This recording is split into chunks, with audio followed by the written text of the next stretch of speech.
வணக்கம். காங்கிரஸுக்கும் திமுகவுக்குமான உறவு வந்து ஒரு ஃபுல் கிளைமேக்ஸ் வந்துருச்சு அப்படின்னு நம்ம தாராளமாக சொல்லலாம். தொன்னைக்கு நெய் ஆதாரமா, நெய்க்கு தொன்னை ஆதாரமான்னு சொல்லுவாங்க. கையை நம்பி உதயசூரியன் இருக்கா, இல்லை உதயசூரியனை நம்பி கை இருக்கா அப்படிங்கிறது தான் இப்போ பெரிய கேள்வியாக இருக்குது. இந்த கிளைமேக்ஸ் ஏன் சீக்கிரமாக வரப்போகுதுன்னா, கேசி வேணுகோபால் அவர் வந்து ராகுல் காந்தியினுடைய தூதராக இங்கே தமிழ்நாட்டுக்கு அனுப்பப்பட்டு அவர் ஸ்டாலினை பார்க்கறதுக்கு வரும்பொழுது எல்லாரும் சொல்கிறாங்க, ராகுல் காந்தி ஒரு லெட்டர் கொடுத்து அனுப்பிச்சிருந்தாரு. அந்த லெட்டரில் வந்து இவ்வளோ சீட் வேணும்னு கேட்டிருந்தாரு, ஆட்சியில் பங்கு வேணும்னுலாம் கேட்டிருந்தாரு. அந்த லெட்டரை படித்த உடனே ஸ்டாலின் ரொம்ப கோபமாயிட்டார். கேசி வேணுகோபாலுக்கு எதுவும் உறுதியான பதில் சொல்லலை. காங்கிரஸ் அப்புறமா கூப்பிட்டுக்கோன்னு சொல்லி திரும்ப திரும்ப தேதிகளை தள்ளி போட்டுட்டு மற்றவங்களெல்லாம் ஒவ்வொருத்தராக கூப்பிட்டு கூட்டணி பேச்சு நடத்திக்கிட்டு இருக்காரு. சொன்ன சீட்டுக்கு ஒத்துக்கிறவங்களுக்கு சீட்டை சொல்லிடுறாரு. பின்னாடி உட்காந்து பேசுவோம், காங்கிரஸ் வருதா இல்லையாங்கிறத பார்த்து சீட் நம்பரை பார்த்துக்குவோம் அப்படிங்கிறவங்களுக்கு வந்து அப்புறம் சொல்கிறேன்னு சொல்லியிருக்காரு. கேசி வேணுகோபால் கிட்ட ராகுல் காந்தி லெட்டர்லாம் ஒன்று கொடுத்து அனுப்பல. ராகுல் காந்தி சொன்னதாக சில புள்ளிவர்களை குறிச்சிக்கிட்டு வந்து அந்த துண்டு சீட்டை தான் ஸ்டாலின்கிட்ட கொடுத்ததாக சொல்கிறாங்க.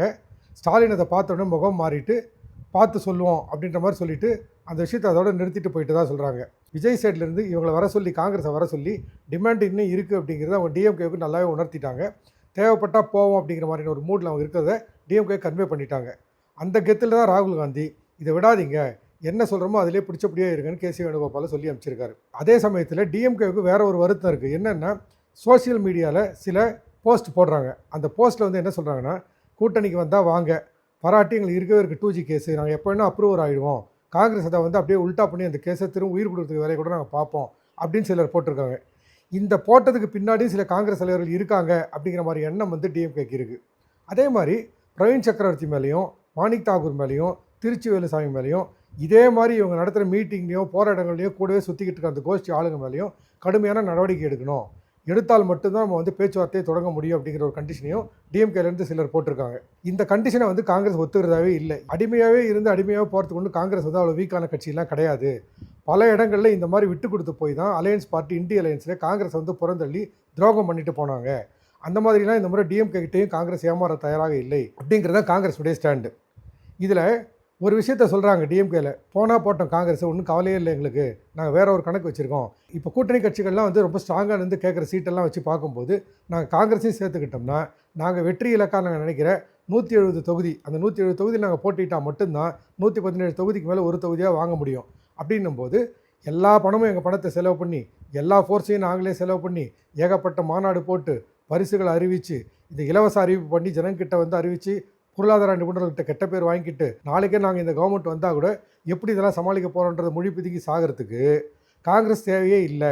காங்கிரஸை விட்டுட்டு கூட்டணி கட்சிகளுக்கு தாராளமாக கேட்குறத கொடுத்துட்டு நாமும் 170ங்கிறது இன்னொரு 10 சீட் அதிகமாகவே நிற்கலாம் அப்படிங்கிற மாதிரியான ஒரு எண்ணத்துக்கு வந்துட்டாங்க. ஒரு சீனியர் டிஎம்கே பர்சன், அவரும் திருச்சிக்காரர் தான், அவர்கிட்ட பேசும்போது ரொம்ப சிரிச்சுக்கிட்டே சொன்னார், சார் 1967 வருஷம் மார்ச் மாதம் அண்ணா வந்து தமிழ்நாட்டுடைய முதல்வராக பதவியேற்கிறாரு. அதே வருஷம் மே மாதம் எம்ஜிஆருடைய அரச கட்டளை படம் வருது. அந்த அரசக்கட்டளை படத்தில் ஒரு பாடுற பாட்டு தான் 1000 கைகள் மறைத்து நின்றாலும் மாதவன் மறைவதில்லைன்ற பாட்டு. அப்போ எங்களுக்கு வந்து உதயசூரியன் சின்னம் தான் இருந்துச்சு, ஆனால் கை வந்து காங்கிரஸுக்கு இல்லை, ஒரு ரெட்டக்கால சின்னம் தான் இருந்துச்சு. ஒரு புதிய விடியலை தமிழ்நாட்டுக்கு தருவோன்ற வாக்குறுதியினுடைய அடையாளமாக தான் அந்த சின்னத்தை தேர்ந்தெடுத்தாங்க. இன்றைக்கி கூட ஸ்டாலின் வரப்போகிறாரு, விடியல் தரப்போகிறாருன்றதுலாம் அந்த உதயசூரியன் சின்னத்தினுடைய அடிப்படையில் வந்த பாட்டு தான். எப்படி அவர் வந்து அந்த பாட்டில் வந்து கைன்னு போட்டாருன்னே தெரியல. கை சின்னமே வந்து காங்கிரஸுக்கு பின்னாடி தான் வந்துச்சு. ஆனால் இன்றைக்கி நாங்கள் அந்த பாட்டை தான் பாட வேண்டிய நிலைமையில் இருக்கோம்.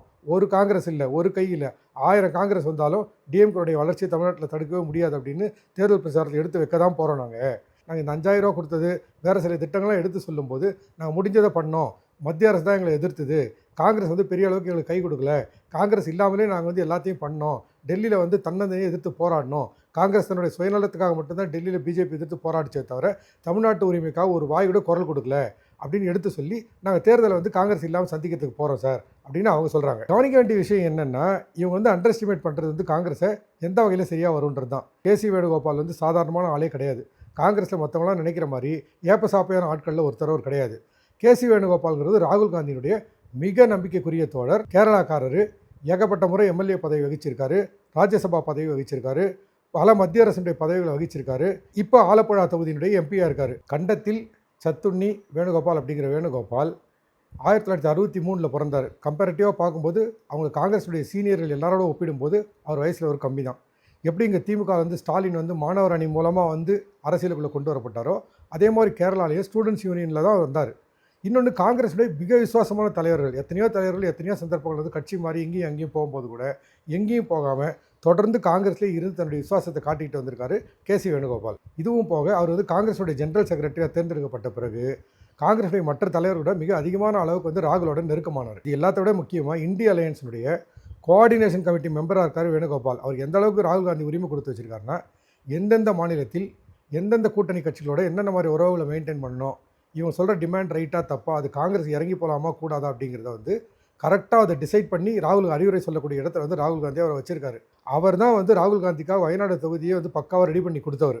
ஒரு கட்டத்தில் வயநாடு தொகுதியில் ராகுல் காந்தி எல்லாம் போட்டிட்டு எல்லாமே நல்ல ஒரு ஸ்டெபிளைஸ் ஆன பிறகு பிரியங்கா காந்தி அங்கே நிற்கணும்னு நினச்சப்போ பிரியங்கா காந்திக்கு ஒரு அரசியல் வாழ்க்கை கொடுக்கறதுக்காக அங்கே கொண்டு வந்து நிறுத்தினது கேசி வேணுகோபால் தான். இன்னும் சொல்லப்போனால் சோனியா காந்திக்கு ராகுல் காந்தி கேசி வேணுகோபாலோட சேர்ந்துக்கிட்டு சில விஷயங்கள் தன்னை மீறி பண்ணிக்கிட்டு இருக்காருன்ற வருத்தங்கள்லாம் உண்டு. ராகுல் காந்தி பொதுவாக காங்கிரஸ் வந்து வயசானவங்க கையில் மாட்டிக்கிச்சு, அதை மீட்டு கொண்டு வரணுன்ற எண்ணம் உண்டு. மல்லிகார்ஜுன கார்கே மேலேயோ சில வருத்தங்கள் அவர் உண்டு, தைரியமான பளிச்சின ஆக்ஷன் எடுக்க மாட்டேங்கிறாருன்னு. அந்த வகையில் பார்க்கும்போது ராகுல் காந்தி கண்ணுக்கு வருங்காலத்தினுடைய ஒரு இளம் தலைவராக தோற்றமளிக்கக்கூடியவரே கேசி வேணுகோபால் தான். அந்த கேசி வேணுகோபாலை இவங்க அவமானப்படுத்திட்டாங்க டிஎம்கே அப்படிங்கிறது இருக்கு இல்லையா, அது வந்து ராகுல் காந்தி ரொம்ப ஹர்ட் பண்ணியிருக்கிறதா சொல்கிறாங்க. பீஸ் மேக்கர் அப்படின்னு சொல்லுவாங்க. பீஸ் மேக்கர்னால் எங்கேயாவது பிரச்சனைன்னா அதை போய் பேச்சுவார்த்தை நடத்தி சண்டையை சமாதானமாக்கக்கூடியவங்க தான் பீஸ் மேக்கர். அவர் பல மாநிலங்களில் காங்கிரஸுக்கும் கூட்டணி கட்சிக்கும் பிரச்சனை ஏற்பட்ட போது போய் அழகாக பேசி சமாளித்து கொடுத்துருக்காரு. அதுவும் தவிர ஆந்திரா, கேரளா, கர்நாடகா, தமிழ்நாட்டோட சேர்த்து இந்த 4 ஸ்டேட்லேயுமே அவர் வந்து ஸ்ட்ராங்கான பொலிட்டிக்கல் வேரை வந்து தனக்குன்னு வளர்த்து வச்சுருக்காரு. அவர் அதான் சொல்கிறாராம், விஜயை மட்டும் நம்ம போய் சேர்ந்துட்டோம்னா போதும், நான் கன்வின்ஸ் பண்ணுறேன் விஜயை பண்ணி மற்ற 3 ஸ்டேட்டுக்கும் கூட அவர் வர வச்சு எல்லா இடங்களையும் பிரச்சாரங்கள் பண்ண வச்சு அங்கே இருக்கிற கூட்டணி கட்சிகளோட எந்த உரசலும் வராமல் பண்ணி விஜயினுடைய அந்த கேரிஸ்மாவை அந்த ஓட்டை வாங்க முடியும் அப்படின்னு. இப்போ கூட யாரோ சோஷியல் மீடியாவில் போட்டிருந்தாங்க, விஜய் வந்து அதெல்லாம் கேசி வேணுகோபாலில் யார் கூப்பிட்டாலுமே அவர் போக மாட்டார், தமிழ்நாட்டை தாண்டி பிரச்சாரத்துக்கு வரமாட்டேன்னு சொல்கிறாருன்னு. அது உண்மை கிடையாது. நாளுக்கு நாள் விஜய் டெஸ்பரேட் ஆகிக்கிட்டே வராரு. அவர் வரக்கூடிய எதிர்ப்புகள், அவர் வரக்கூடிய பிரச்சனைகள், பிஜேபினால் வரக்கூடிய அழுத்தங்கள்லாம் இருக்கு இல்லையா, அதை வச்சு பார்க்கும்போது காங்கிரஸுடைய துணை தனக்கு கட்டாயமாக வேணும் அப்படின்னு நினைக்கிறான்றது தான் உண்மை. ஏன்னா பிஜேபி கிட்டேருந்து எங்களுக்கு இது வரலாம் அழுத்தம் இல்லாமல் தான் இருந்துச்சு, ஆனால் இப்போ தான் வர ஆரம்பிச்சிருக்கு அப்படின்னு அருண்ராஜ் ஐஆர்எஸ் ஒரு மீட்டிங்கில் சமீபத்தில் ப்ரெஸ் மீட்டில் சொன்னார். ஏன்னா அவங்க பிஜேபியில் திரும்ப என்ன சொல்கிறாங்கன்னா, காங்கிரஸ் வந்து நீங்கள் எப்படியாவது இழுத்துன்னு வந்து சேர்த்துக்கோங்க, உங்களோட டிஎம்கே விட்டு பிரிச்சிருங்க அப்படிங்கிறது வந்து தொடர்ந்து ப்ரெஷர் அவங்களுக்கு வந்துக்கிட்டே இருக்குது. காங்கிரஸ் இல்லாத திமுக கூட்டணி என்பது சிறுபான்மையினரின் ஆதரவு இல்லாத ஒரு அணியாக மாறிடும் அப்படிங்கிறத பிஜேபி உறுதியாக நம்புது. ஆனால் அதே நேரத்தில் டிஎம்கே என்ன நினைக்குதுன்னா, ரொம்ப அழகாக தெளிவாக தேர்தலுக்கு அப்புறம் நாம் ஜெயிக்காமல் போனாலோ ஜெயிச்சாலோ என்ன நடந்தாலுமோ நிச்சயமாக காங்கிரஸால் நம்மளை காப்பாற்ற முடியாது, பிஜேபி எடுக்கக்கூடிய நடவடிக்கைகள், மினிஸ்டர்கள் மேலே இருக்கிற வழக்குகள், வேறு சில பிரச்சனைகள்லாம் தப்பிக்கணும்னா பிஜேபியினுடைய ஏதோ ஒரு வகையில் வந்து அன்பும் நட்பும் நமக்கு தேவை. அவங்க எலெக்ஷன் நேரத்தில் யாரோட வேணால் பகையை வச்சுக்கோங்களே தவிர யார் போனாலுமே வாஷிங் மிஷினில் போட்டு செலவு பண்ணி வெளியில் எடுத்து கையில் பத்திரமா கொடுத்துருவாங்க. அதனால் நமக்கு தேர்தலுக்கு பிறகு காங்கிரஸுடைய ஆதரவு எந்த வகையிலுமே தேவையில்லை. அது கழுது தேஞ்சு கட்டெருமா எல்லா இடத்துலையும் தேஞ்சிக்கிட்டு போகிறதுனால பிஜேபியினுடைய சாஃப்ட் கார்னர் நம்ம இருக்கிறது தான் நம்மளுக்கு நல்லது.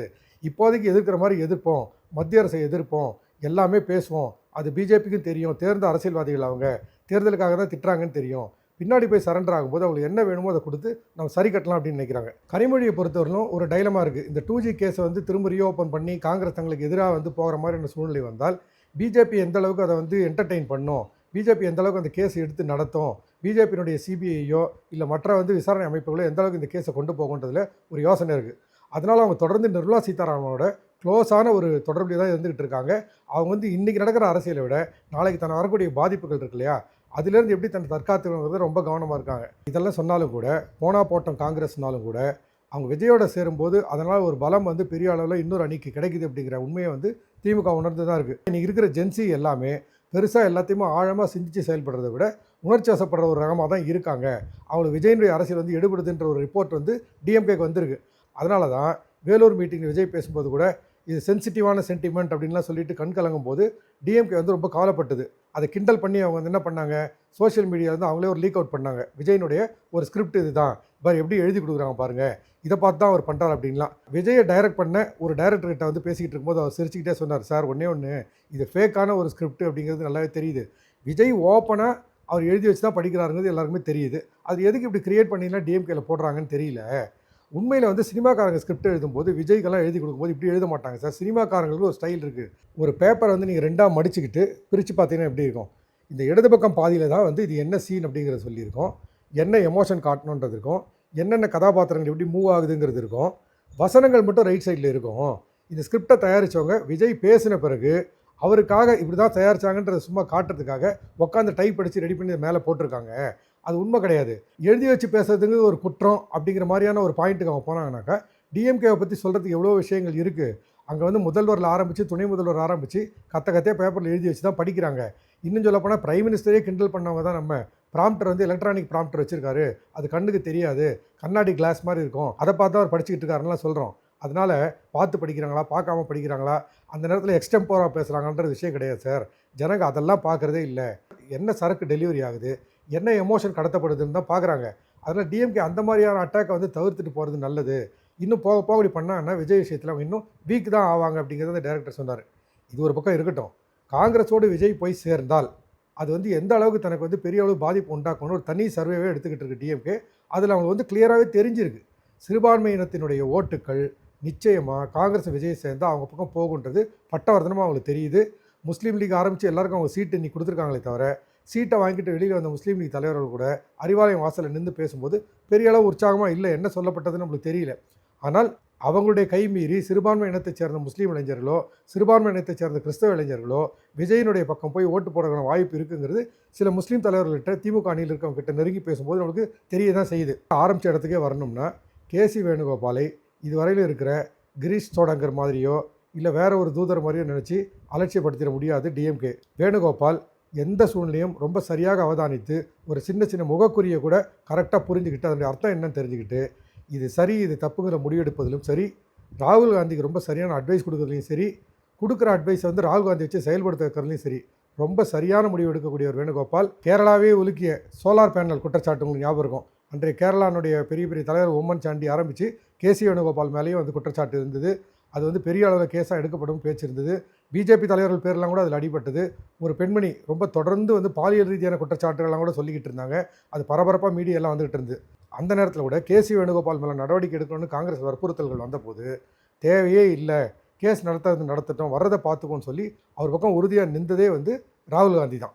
ஆலப்புழா தொகுதியில் வந்து நின்று ஜெயித்தாலும் கூட வேணுகோபாலுக்கு கேரளாவில் இருக்கிற முஸ்லீம் வாக்காளர்களோட மிக நெருங்கிய தொடர்பு உண்டு. அதுவும் வயநாடோட வந்து ஒரு பெரிய கனெக்ஷன் அவருக்கு தொடர்ந்து இருந்துக்கிட்டே இருந்ததுனால தான் வயநாடு மக்களினுடைய அந்த சரியான பல்ஸை பார்த்துட்டு இங்கே போய் நில்லுங்க, நீங்கள் இந்தியாவில் எத்தனை தொகுதிகள் இருந்தாலும் இங்கே வந்து நின்றால் தான் ஜெயிப்பீங்கன்னு ராகுல் காந்திக்கு தேர்ந்தெடுத்து கொடுத்தது அவர் தான். எப்படி வந்து ரேபரேலி தொகுதி வந்து அவங்களுக்கு வந்து ஒரு பெரிய காங்கிரஸுடைய குடும்ப தொகுதியாக இருந்ததோ அந்த மாதிரி வயநாடை இன்றைக்கி மாற்றி கொடுத்துருக்காரு ராகுல் காந்திக்கும் பிரியங்கா காந்திக்கும். அந்த வகையில் காங்கிரஸுடைய 2 இளம் வாரிசுகள் மத்தியிலையும் அசைக்க முடியாத செல்வாக்கு வச்சுருக்காரு கேசி வேணுகோபால். அவர் சொன்னால் அதை அப்படியே கேட்குறதுக்கு அவங்க தயாராக தான் இருக்காங்க. அவர் வந்து அவமானப்படுத்தப்பட்டால் நிச்சயமாக இந்த முறை வந்து கூட்டணி திமுகவிலிருந்து பிரிஞ்சு காங்கிரஸ் விஜய் பக்கம் போகிறதுக்கான முயற்சிகளை ஆரம்பிக்கும். விஜயை வச்சு என்னெல்லாம் காங்கிரஸுக்கு லாபங்களை தேட முடியுங்கிறத வேணுகோபால் ஏற்கனவே பட்டியல் போட்டு வச்சிருக்காரு. விஜயும் அதுக்கு இணக்கமாக தான் இருக்காருன்னு சொல்கிறாங்க. அரசியலின் போக்கு அடுத்து எப்படி போகுது அப்படிங்கிறத பொறுத்திருந்து பார்ப்போம். 1000 கைகள் மறைத்து நின்றாலும் ஆதவன் மறைவதில்லை அப்படின்னு அன்னைக்கு டிஎம்கேல இருக்கும்போது எம்ஜிஆர் பாடின பாட்டை இன்றைக்கி டிஎம்கே திரும்ப பாட வேண்டிய நிலைமை வருமா அப்படிங்கிறது மிக சீக்கிரமே தெரிஞ்சிடும். மீண்டும் ஒரு சுவாரஸ்யமான சப்ஜெக்டில் சந்திப்போம். எடிட்டர் அசோகன் சேனலுக்கு மறக்காமல் சப்ஸ்கிரைப் பண்ணுங்கள், நோட்டிஃபிகேஷன் பட்டன் அழுத்துங்க, நண்பர்களுக்கும் ஷேர் பண்ணுங்கள். நன்றி, வணக்கம்.